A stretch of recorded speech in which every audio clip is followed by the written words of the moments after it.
Good morning, everyone, and welcome back to our podcast, The Tryhards. Weekly, you can hear us talk about different aspects of business, entrepreneurship, and what it's like doing it so young. We're your hosts, Maddie Thompson. And Bella Rookley. Thank you for joining us. Today we'll be doing a little impromptu episode that we're so excited to get started with. We will be interviewing the co-founder and chief marketing officer of a new company called Glewee. Today we'll be talking with Christian Brown about his platform, which provides social media creators with the ability to connect with brands, collaborate on ideas, and execute new social media campaigns. So, I guess to start us off with, Christian, can you tell us a little bit about yourself and also about the company? Cool. Thank you guys for the intro. Yes, like Bella mentioned, Christian Brown. I am from Massachusetts, which is a very fun state in America. It's quite an honor to be the first American guest on the pod. I grew up in Massachusetts, and then at the age of 18, I moved to Chicago for school. During that time, I was doing tons and tons, and I'm sure we'll get into this, the influencer marketing stuff, social media stuff. I was quite always driven by this space, like the creator economy, all of that happening, whether it was starting on Tumblr, then YouTube, then Instagram, which now turned into TikTok. Through there, I spent a lot of time in places like New York and LA and Miami and to and through up and down the whole country. With that, made just a lot of friends in this space, a lot of friends in different networks, different brands, different creators. And, that led me to meeting one of my best friends named Dylan, who we were kind of spending a lot of time, like he had lived in a house in LA and I would go out there all the time. And then fast forward a couple of years, he's like, hey, like I really want to get this platform off the ground. And so Dylan came to me and he's like, hey, like I need marketing. I said, let's do this. And so Glewee was born from there. It's been a wild 2 years. We've had so many fun times, ups and downs, left and rights. But now it's led us to, being in a position where we have a platform, thousands of users. We have a lot of friends in the industry, like Maddie, as we spoke last week. And, we make a lot of friends doing so, which leads me to fun conversations with people like yourselves. Totally. I love that. I think speaking with others in the industry is so important. And it's just amazing to hear different aspects of their business life and what they're doing, right? The digital world is growing insanely, and there's a huge market for it. And young entrepreneurs like us, we're going to, well, I hope we go very far. I know you will, that's for sure.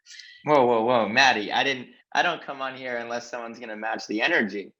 You need to have your own Okay, confidence. I will make it far. There we go. Let me step in real quick. I do want to say, Maddie, the way you and I met is because we were friends on LinkedIn, and I just reached out. I was like, hey, I really like your page and what you're doing. And for any listeners interested, Maddie and I just jumped on a call, and we're looking for enhancements in the social space. And Maddie's like, hey, here's what I'm offering, and we chatted for quite some time. And I was like, oh, Maddie, like you rock. You're really, really cool. And from there, that led us into this. But I think that kind of is the thesis of social media, especially in like even a business to business world, a B2C, D2C, whatever world you want to look at it or whatever lens. It's like social media is just another tool of introduction. And no matter how you shape it, whether you have 10 followers, 10,000 followers, 10 million followers, all you're doing is introducing yourselves, your brand, your identity, your tone, and who you are to individuals in a social sphere. So, I think that's so cool. And social media is kind of, our overarching talk of today. But I think it's very full circle and telling that that's exactly how we met that got us into this wonderful conversation. Yeah, I agree with that totally. So you kind of mentioned how Glewee started. Do you have any crazy startup stories? That's a great question. So yeah, I mean, Dylan, like I mentioned, Dylan called me, we spoke. So the day that my school went online due to news of an upcoming pandemic, I was sitting on my roof of my college apartment. I was like, wow, what's going on in life? This is kind of weird. I'm not going to graduate university because of some stuff and what's going on. And I was just calling all my friends, like checking in with everyone in New York and LA. And I talked to Dylan. He's like, yeah, I'm moving. I'm going to go down to Florida and stay out there for a little bit. Like, you want to come? And I was like, yeah, for sure. And so I was on the next flight out in the morning, and we got down there, and he kind of showed me the idea. Is like, look, I'm ready to get this thing going. Like, I want to start this. And I said, let's do that. Let's do exactly that. And so it went from, I remember the day we sat and drew the sticky notes, the day we got the newspapers out, or like, the notebooks out. And then that turned into mock-ups on the computer, which turned into the original mock-ups like wireframing, which turned into like the beta months later. And then the beta got broke, and then we went for a new team and new dev team. And then getting to a point where it's like, wow, okay, now we have something we can bring to market. And we were in like this tiny incubator office, and there was only room for Dylan and I. We'd sit back to back because it was like we didn't have like much room. Like, I don't know, it was like my dorm room was bigger than like our initial incubator space, which was really fun. And it was just like all day, every day. It's like, what are we gonna do? How are we gonna make this thing work? And then it's like, oh, I know so and so. And someone's like, oh, let's hire this person. And it was just like a lot of like everyone we knew as like a friend group, bringing everyone in and being like, who has utilizable skills that can bring this to the greater sphere of the industry and the world. And that was kind of the startup story. It was like we had a lot of fun doing it. Like, it still to this day is my number one favorite thing in the world. Like, I wake up, I jump out of bed, and I'm just so amped up to go to the office. And we're here 12 hours a day. And it's like I leave and I dance out of here and I'm like screaming because I'm having so much fun. Because like this is everything we all wanted and more. It was to have a job, and it was to have something we were passionate about that we loved. And like now we're in the position where we have like the office with the glass tables and the glass walls, and it like feels like the startup dream. And like, I don't know, there's a palm tree outside my office. I'm looking out the window right now. And it's like, sometimes I take a step back and I'm like, whoa, we're about to go into a call a little later with like 30 people, the whole organization. And everyone, we're presenting new development that's been done over the past few weeks that, we're getting ready to bring to market next Tuesday. And it's like, whoa, things move quick, things definitely fly. And so sometimes I don't even get a second to breathe or look back or look forward. We just like live in the moment, and we have a lot of fun doing it. So any fun startup stories, to answer your question, it's all one big startup story. It's one fantastic, beautiful story of ups and downs, left and rights, a million fires, whether they're wildfires or like little desk fires that we all have to put out, whether I'm putting them out, at 2 a.m. or the fire happens, I just had a huge problem that we solved this morning in the back end. So it's like, it is one big mission, and it's one big mission as a team to just solve problems, create solutions, bring a technological advancement to the market. And for me, it's how do we market that? How do we get ourselves out there? How do we get our brand identity in front of people? How do we tell the story? And I think that that's the beauty in the job that we all play. I think that that is a beautiful transition into my next question for you, which is why influencer marketing? Like, what sort of led you to want to come into that space in the industry? Yeah, Bella, fantastic question. It's a loaded question because there's so much to it, and I could probably talk for about 4 months on this exact question. But myself and our team, for me, and this is like a bigger discussion almost, but like for me, like growing up in like a small town and stuff, it was like, how do I get out? How do I grow? How do I expand? How do I put myself out there on a greater scale? And social media was the key. It was okay, like maybe I'm not like a lot of friends, my friends at high school, like I'm not the best on the sports team, or like, oh, I like photography and I like graphic design, but none of my friends did. Well, it's like, okay, that kind of stunted me, hindered me in a sense socially, but it's like I could go online and find friends that did that. And so online for us was that escape. And so we got to leverage that in so many ways to grow a following. And through social, I got, by the time I was like 19 and like had my own brand going and everything else, like I completely had been around the world and back and met like hundreds of kids from Instagram in real life, and slept on like random couches of people I had like interacted with once on Facebook or Instagram. And I had so much fun doing it. And it was just because like I threw myself into the scene of like creators and other kids that had followings. And I was just like, hey, like, I would love to meet in real life and like hang out, and I want to go new places. Like out of nowhere, I would go to London all the time to meet up with kids I met on Instagram and like sleep on floors. And it was like so much fun. I was 19, 20 at the time, running my brand and like just flying out there and like shooting product photos and lookbooks and like just doing so much fun stuff that all revolved around Instagram. And then with that, everyone I met was in the creator space. Everyone knew was in the creator space. And then as I was in school for advertising, we were just learning so much about different digital marketing initiatives, vehicles, ways in which you can get a brand in front of eyeballs. And to me, it was like, it's a no brainer. It's like influencer marketing, it's the biggest, baddest new form of digital advertising. It is the new billboard. It is the new out of home. It is quintessential to growth and expansion and footprinting a brand into anything, millennial, Gen Z, you name it. And so it was just natural and native to us. We ate, we slept, we breathed, we bled influencer marketing thin and through. And it was just the language we spoke. So it's like, why not go full steam ahead? Like, why not do it? And we all share that same sentiment. That's it's a driving factor at the company. It's like, what do you, yeah, you can like digital marketing, cool. Maybe you could, fit in here, but like, what do you like about influencer marketing? What do you like about the next generation of advertisers and advertisees that are out there? Because I truly believe they're on social. And so that's something, it's just, we're all so passionate about it. From the top of the company all the way down to our interns and our devs, our front end, our back end, our admin team, everyone understands the vision of influencer marketing. And that's what brings us together so well. Yeah, influencer marketing is 100% the future. Anything to do with social media, TikTok, that sort of thing. And I saw you were at the Sunset Music Festival a few days ago. I was on your Instagram stories getting FOMO. I wanted to be there. But do you often get to do events like that with influencers you work with?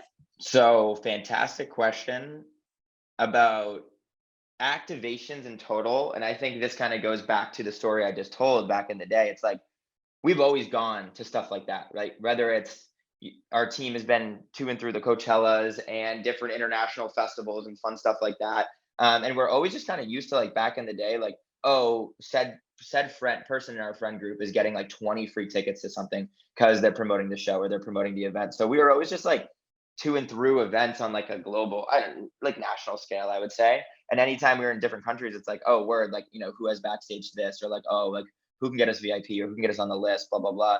And so as we got like grew into this role, it was a very natural play for us to go into the event space. And so Disco Donnie is a company that owns Sunset Music Festival or works with Sunset Music Festival and a plethora of other different ones. And so when they reached out to us to run a campaign, they wanted TikTok presence. They wanted it to look and feel like, an EDM version of Coachella. And we said, hold my coffee, I got you. And so we ran like 30 creators in a campaign that was a couple months long. We actually got to bring 30 creators to the festival along with ourselves. And it was an elegant experience. So to answer your question, yes, we get to go to a lot of stuff like that, which just comes with the network and comes with, what are we doing for brands and for festivals? We're going out and we're driving. We actually drove like 1.5 million impressions to the ticket link for that specific festival. And in return, obviously we got the business side of things, the case study, the fun results. We also get to bring, our top performing creators to the festival, and we get to bring a real life experience to the Glewee brand identity and what we're doing for creators. And I think that's so, it's like magical to me. We were at the festival backstage and like, was it Dylan Francis was on, and like one of the creators like, I gotta go out there, I gotta see this, like this is my favorite DJ. He's like, oh my God, this is the best thing I've ever done. And I looked at he was like, I think he was 19 or 20. And I looked at him and I was like, he like ran off into the crowd. And I just sat there like staring by myself. And I was like, that was really cool. That's why we do this. Yeah, we do it for the business aspect and we do it for growth and for scaling a SaaS platform, but we do it for the creators, and we do it because we truly believe that creators on any social front, creators are the key. Creators are the movers and the shakers of the future. And that's how we want to continue to shape the platform. It's that like creators create content that's authentic, that's organic, and they do it in a real way. And being able to bring that off screen and into real life, like, bringing a school bus of people to a festival for all access, 3-day, blah, blah, blah, that's cool. So yeah, I'm looking forward to more events like that in the future as well. Yeah, I guess we'll just jump ahead a little bit here, and can we just talk a little bit about the future of Glewee? So this, as we mentioned earlier, you are our first American guest, and I know that right now Glewee is only in the States, but in the future, would you ever think about expanding international, like Canada and anywhere else? You said you spent a lot of time in Europe. Would you want to expand like globally? Yeah, you already answered the question. Absolutely, yes. And the reason we're in the US right now is just to test, to bring to market, to test, to identify the pain points, and to make sure that when we do go on an international scale, the product is ready for that. A lot of technical advancements go into globalization and scaling and expanding to and through borders. And we're learning that as we go as well. It is a massive roadmap item of ours. We even talk about Canada first because we're friendly neighbors, and then moving into your English markets, your European markets, South America, Asia. There's so many markets that excel in this, and there's so much space for us to grow. But right now, yeah, USA based. So it's kind of here for now, global forever. Nice. Yeah. When you expand to Canada, I want to be a part of it. That's for sure. Be a part of your platform. So what inspires you to do what you're doing? What inspires you to keep going? Uh, everyone here. Like I was thinking, I just looked around and like thinking, how do I like sum this all up to say everyone? But yeah, no, it's the team. It's the people around us. It is every single member of the Glewee organization. I grew up an only child. A lot of us all come from like very fun, unique backgrounds here, and I think a lot of us always wanted to, independently of one another, we always wanted like a family orientation, right? We wanted this like brotherhood and sisterhood. We wanted more friends that we like identified with. And that's what led us individually all to go through social, because we knew that social media, we could find that. And now, as we continue to hire amazing key members on the Glewee team, whether they're remote or in person, like, we have a couple like people that were interns that have leveled up into like customer success managers or different individual members of our team. They inspire me every single day. And to see our team grow and expand and ideate and come up with new development and key feature functionality, and even down to like ways that we all talk, like how are we going to get more brands on board, or like, okay, what's our new creator acquisition for this month, and just the way that the team comes together, everyone in marketing and sales. I have so much fun every single day of my life, and I'm so inspired by them, because like, in university, for example, I loved group projects. I don't know, maybe you guys could infer that about myself, but I was like, if there's a group project and they're like, okay, go pick your groups, I would like jump up in a lecture hall, right? And I'd look around the room, like, who's the most ambitious person in this room that I can work with, that's like, going to match my energy and get this done like 100%. Because like my big thing is like in work and life, I'm going to give it my all. There's no time to slack, and there's no time to like, excuse my French, but like half-ass anything. And I see real value in intrinsic drivers, self-determinism, all that jazz. And that's something that our team shares so well. And so I come to the office in the morning and I'm just like jazzed up to get in here, sit down at the desk, crank out work, then do group stuff, and then come up with new ways we're going to get more users. And we just have so much fun as a team and as an organization. And I think that like that is something that drives me every single day. And my grandmother thinks this stuff is so cool. I don't know if you guys saw her on my Instagram. She's like, she has no clue what Glewee really is all about. She just knows that like we have a really colorful, bubbly Instagram, and so she thinks it's really cool. So like that's sick to me that she's hyped up about it. And yeah, obviously like it's cool. I'm really excited for the future, and I'm really excited to look back on what we've done and see where we can go. And we've been blessed with so many great opportunities and such great growth over the past few months since being in the market. And we have such great leaders in and around our organization that every day is something new, and it's a learning experience, not only for myself in marketing, but everywhere across the board. So it's amazing. It's a lot of fun. And that's what inspires me is the ride, the journey, and the team we've built. That's amazing. I guess shout out to your grandma and shout out to mine as well. I'm in the same boat as you. She is definitely my number one supporter. So hi, Grandma. She's definitely listening. And I guess in closing, how can our listeners connect with you online? Great question. LinkedIn. I love LinkedIn. I think, back in the day, I would have said like, oh, follow me on Instagram. Like you could do that too. I'm not like too crazy about Instagram. I just kind of use it as a portfolio now. But LinkedIn's awesome. Christian Brown, Glewee. You can type that in. Maybe we could like tag it in the comments here or something. Connect with me on LinkedIn. Like so many people connect with me and reach out. They're like, hey, what's up? Or like, hey, I saw this, or hey, I love what you guys are doing. I think it's so fun because everyone I meet on LinkedIn, I'm always like, hey, if there's any way, if you want a free account on Glewee, just let me know and I'll set you up. Or like any way that someone that's a social media manager can utilize our services, or me in their network, any way that I can help, I would love to help and chit chat and share stories, and be a mentor if anyone needs additional like help in life. I just turned 24, but I've seen a couple things over my past couple years. Like I don't know. Yeah. So I'd say LinkedIn is a great one. People ask me all the time, like, hey, like, how do I get into this? How do I get into that? And the big thing I say is just start. Start by adding someone online. Start by creating a new communication line. Start by putting yourself out there. Start by just doing that. Start by starting. Start by starting. That is the perfect way to end this podcast. And yeah, thank you for coming on the show. It's been great having you. I cannot wait to chat some more after this. And check our cute asses out on Instagram at the Try Hards Podcast. Follow me at Maddie.Teresa and Bella at Bella Brookley. See you next time. Make sure to check out Glewee as well.